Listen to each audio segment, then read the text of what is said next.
to the OurDisk user and group overview movie. Now, to begin, I'd just like to explain the relationship between users and groups.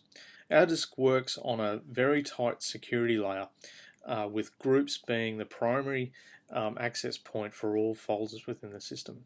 So each user has to belong to a group. Now, there's two default groups in OurDisk. One is the everyone group, the other is the admin group. So the admin group is obviously the administrators.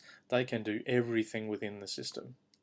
By default, anyone added is added to the everyone group, but they can't do anything in the system until you allocate them to other groups.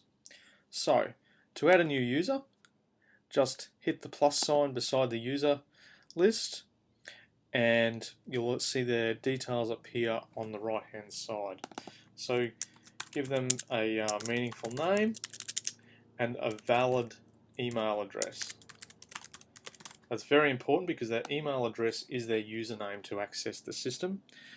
Passwords are all encrypted within the system. So you can add a password here and give that to the user, but you can easily also just add them now, save the details, and then when you're ready for them to log in, just hit reset and send, and it generates a password for them.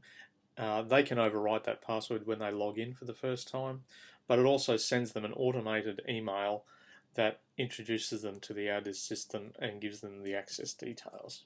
So that's a much better way to go than to go through the manual process. So now I can always go back and edit that user. So you know I spelled Paul's name wrong, and hit save, and that's all good.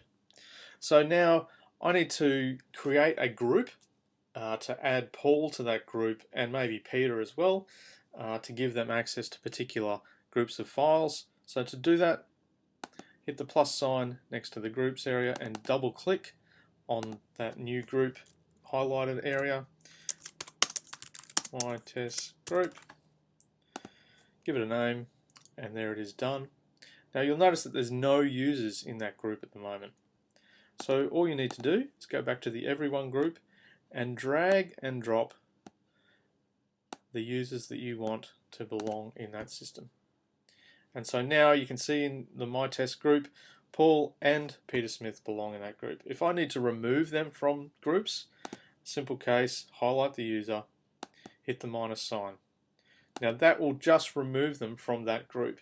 However, if you hit the minus sign from the everyone group to delete that user will be permanently deleted from the system. So just keep that in mind when you're managing groups. So that's managing users and groups.